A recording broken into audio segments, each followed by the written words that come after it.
2024년 10월 11일 금요일입니다. 부조리한 세상을 살아가는 지혜를 어떻게 확인할 수 있고 찾을 수 있겠습니까? 오늘 본문은 전도서 2장 18절로 26절까지의 말씀입니다.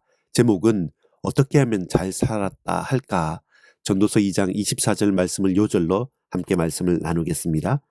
나의 수고를 내가 다 누리지 못하죠. 인생의 수고가 무슨 소득이 있느냐 한탄도 하죠. 하나님의 선물인 감사로 누릴 수 있기를 소망합니다. 말씀을 같이 합독하겠습니다. 18절입니다. 내가 해 아래에서 내가 한 모든 수고를 미워하였노니 이는 내 뒤를 이을 이에게 남겨주게 됨이라. 그 사람이 지혜자일지 우매자일지야 누가 알냐마는 내가 해 아래에서 내 지혜를 다하여 수고한 모든 결과를 그가 다 관리하리니 이것도 헛되도다. 이러므로 내가 해 아래에서 한 모든 수고에 대하여 내가 내 마음에 실망하였도다. 21절로 23절입니다. 어떤 사람은 그 지혜와 지식과 재주를 다하여 수고하였어도 그가 얻은 것을 수고하지 아니한 자에게 그의 몫으로 넘겨주리니 이것도 헛된 것이며 큰 악이로다. 사람이 해 아래에서 행하는 모든 수고와 마음에 애쓰는 것이 무슨 소득이 있으랴. 일평생에 근심하며 수고하는 것이 슬픔뿐이라. 그의 마음이 밤에도 쉬지 못하나니 이것도 헛되도다. 하나님의 은혜가 필요할 것 같습니다. 24절로 26절까지 말씀 봅니다. 사람이 먹고 마시며 수고하는 것보다 그의 마음을 더 기쁘게 하는 것이 없나니 내가 이것도 본즉 하나님의 손에서 나오는 것이로다. 먹고 즐기는 일을 누가 나보다 더 해 보았으랴. 하나님은 그가 기뻐하시는 자에게는 지혜와 지식과 희락을 주시나 죄인에게는 노고를 주시고 그가 모아 쌓게 하사 하나님을 기뻐하는 자에게 그가 주게 하시지만 이것도 헛되어 바람을 잡는 것이로다. 25절에 보면 먹고 즐기는 일을 누가 나보다 더해 보았으랴. 솔로몬의 인생의 고백이고 그의 체험적인 고백입니다. 오늘 본문을 통해서 우리가 단순하게 부조리한 세상 가운데 허무주의로 남지 않고 어떻게 말씀 속에서 참 빛을 발견할 수 있을까요? 자, 제목입니다. 어떻게 하면 잘 살았다 할까? 전도서 2장 24절 말씀을 요절로 우리 말씀을 함께 나누고 있습니다. 어, 본문은 삶의 부조리한 것의 측면을 살핍니다. 내가 열심히 수고하고 힘썼다면 그 열매와 그 달달한 기쁨을 내가 누려야 되는데 정작 그것을 내가 다 누릴 수 있느냐면 평생토록 열심히 최선을 다해서 살았지만 내가 그 열매를 얻기보다는 내가 아닌 다른 사람들, 후대들에게 또 다른 사람들에게 간다는 것이죠. 그래서 그걸 내가 누리기보다는 물려줄 수밖에 없는 현실이 안타깝다라는 것입니다. 그것을 일깨워 주는 겁니다. 그렇다고 한다면 당신의 수고가 나의 애씀이 뭐냐라고 말할 때 고민이 되는 거죠. 근데 개인의 일생에서의 인과응보나 이런 선한 열매에 대해서는 가치를 찾을 수 있지만 그것이 그만큼 쏟은 만큼 다 걷지 못한 것뿐만 아니라 큰 문제는 뭐냐면 이제 여러 세대가 흐른 다음에는 그 응답의 구별이 아주 모호해질 수 있다는 말입니다. 무슨 말이냐면 오늘 본문에도 있는 것처럼 19절에 그 사람이 지혜자일지 우매자일지 누가 알랴. 이 말은 뭡니까? 나는 최선을 다해서 하나님의 지혜를 받아서 우리 자손에게 전달해 줬는데 물론 그 후대들이 지혜자로서 그걸 잘 받아서 선용, 잘 쓰면 좋은데 그 뒤에 또 시간이 흘러서 아니면 바로 악한 혹은 무지한 자 혹은 우매자가 그 열매를 얻게 되면 무슨 의미가 있냐는 겁니다. 예, 그러니까 고민이 더 커지는 것이죠. 그러니까 수고한 나에게 남는 것은 사실 그 하기 위한 슬픔들, 헛된 것들, 열심히 애쓴 것들, 스트레스 받기지 않느냐라는 고민에 빠지는 거죠.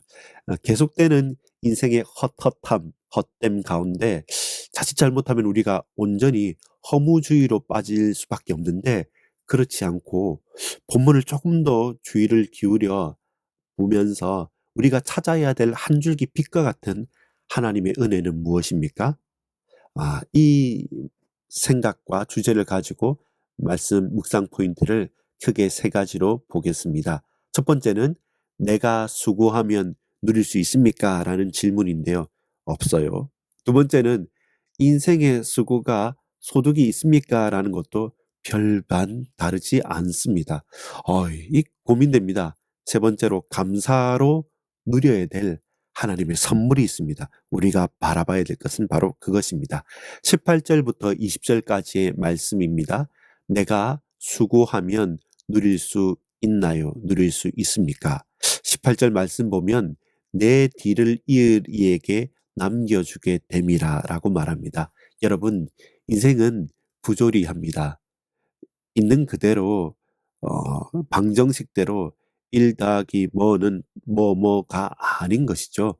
수고한 만큼 돌려받을 것이란 희망은 일단 접어 두십시오.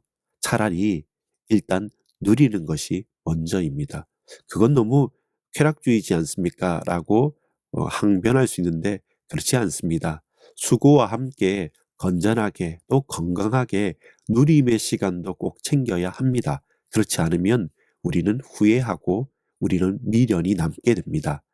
내 마음과 내 뜻대로 다 살 수 없다는 진실을 인정하는 것에서부터 시작합시다. 내가 수고해도 다 돌려받을 수 없습니다. 그래서 우리는 그 순간순간에 수고와 함께 참된 누림의 시간도 챙기는 것이, 또한 예비하는 것이 지혜입니다. 두 번째입니다. 21절부터 23절까지의 말씀을 보면 23절에 특별히 일평생에 근심하며 수고하는 것이 슬픔뿐이라 라고 말합니다. 우리 수고가 소득이 있습니까? 사실 나의 수고로 좋은 유산을 후대에게 남길 수 있다, 남길 수 있음에 대해서 우리는 감사할 수 있습니다. 다만 당대에 그 모든 것을 다 맛보기는 힘듭니다. 도리어 우리의 수고만 남을 수 있고 슬픔과 근심만 남기 때문에 고단한 삶만 살다가 어느 순간 떠나게 될 수밖에 없습니다. 그래서 어떤 욕심 많은 사람들은, 하나님 앞에 서지 못한 사람들은 늙은 욕심, 노욕에 찌들어서 고집과 목리를 부리는, 끝이 아름답지 못한 추태를 부리는 것을 쉽게 마주보게 됩니다. TV나 또한 교회 안에서나 밖에서나 비슷한 것 같습니다. 한편으로는 이해할 수 있는 것이 자신의 후대가 꼭 지혜자라는 보장도 없기 때문에 그렇습니다. 내가 최선을 다해서 넘겼는데 그들이 악하게 사용한다면 그건 도리어 큰 문제거리가 되니까요.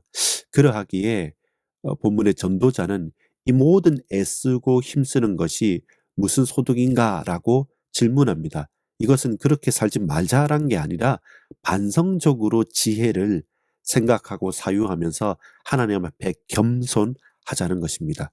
그게 다가 아니라 겸손해야 됩니다. 그리고 하나님 뜻을 끝까지 간구해야 됩니다.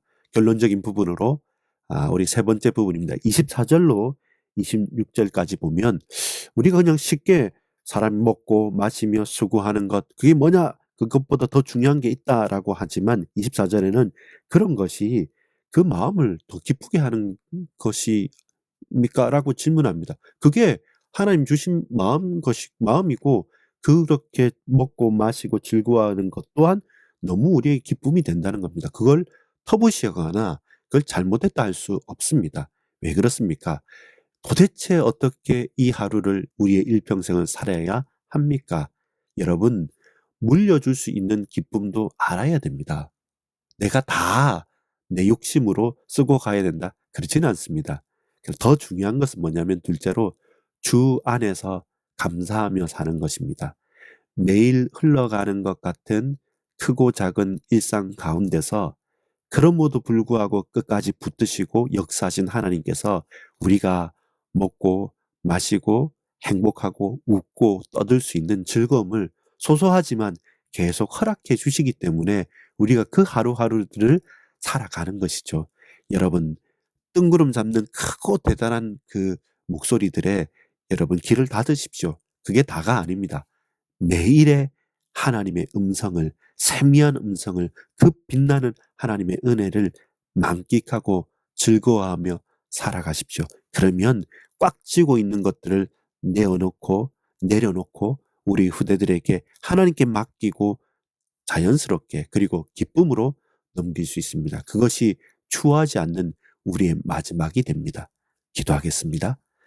크고 대단한 비전을 위해서 헛된 구호와 억압적인 복종과 선동으로 우리 인생을 허비하거나 낭비하거나 스스로 속이지 않게 하옵소서.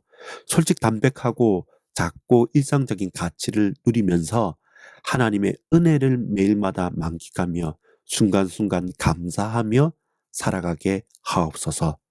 예수 그리스도의 이름으로 간절히 기도합니다. 아멘.